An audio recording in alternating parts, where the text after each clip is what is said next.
Hello everybody and welcome back. Thanks for joining me. Here I was in the enclosure. I'm walking down a track and to the right hand side is this little group of trees. Again, we've got the fern here, lovely green, and we've got some red going on because we've had this long, hot, dry summer. So something I noticed earlier in the year is through this little group of trees, just on the other side is another track and then the edge of the enclosure. And beyond that, a huge open plain. And on the other side of it, the sunrise.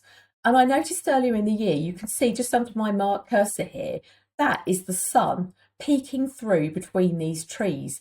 And so the first thing I notice I want to do instinctively at moments like this is rush, because you just know that you've got a couple of minutes at most as this sun is appearing before it's too late and it's gone.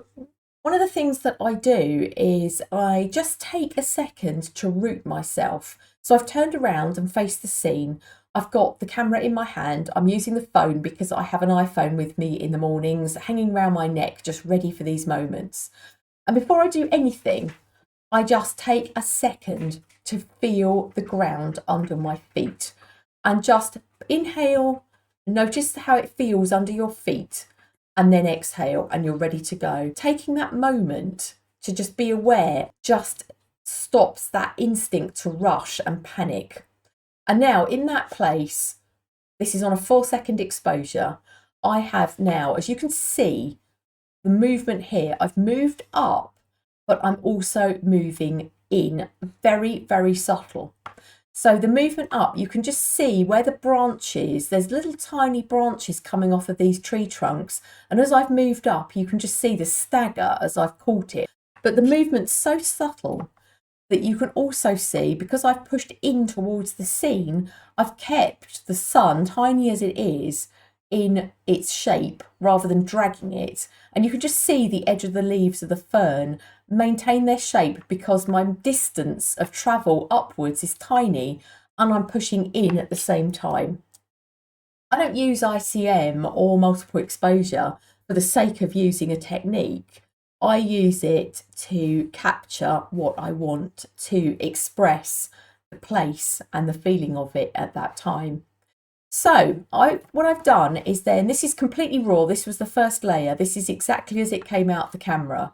What I've done is then I've done that, which is a very extreme edit, but I just wanted you to see how the light, the morning light, is coming down through, filtering through the treetops in front of me. And because I'm standing on a track, there's a lot of light, because it's quite a wide track. There's a lot of light where I am, and I'm photographing straight through the dark of these trees. So this is far too strong. I wouldn't use it like that. Just wanted you to see because there's a bit more detail like that. So what's then happened is I've waited. I'm waiting for that moment where this then happens. So as the sun strengthens, I capture it again. So the next layer is me capturing it again, only I don't need, I've got this already, this detail. I like this first shot. So all I've done is covered it over with a mask and painted back the bit that I want, which was the sun. Ground myself again, don't rush, staying nice and calm, and then taken the second one. Let's just see what happens. If I take off that, you can see I've got a bit of the line where I've stacked that second image, but this almost works better, doesn't it? To just, let's just paint that out and just make sure we haven't got any lines where I've blended these two in, and that kind of is just totally natural. There's nothing else done to that. All it is those 3 moments, collaborating with nature, capturing it as it happens, and just using that rooting exercise to ground myself enough that I don't rush and panic and try and move too quickly.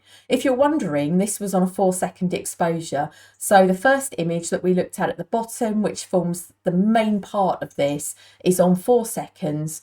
And then when I'm trying to capture the sun like that, I will turn that down to 1 or 2 seconds because I'm not looking to move much.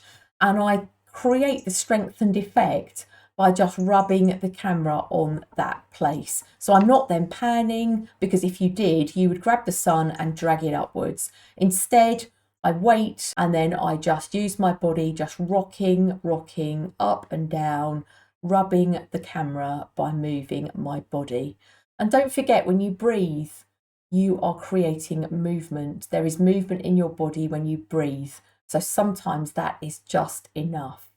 So, collaboration with nature.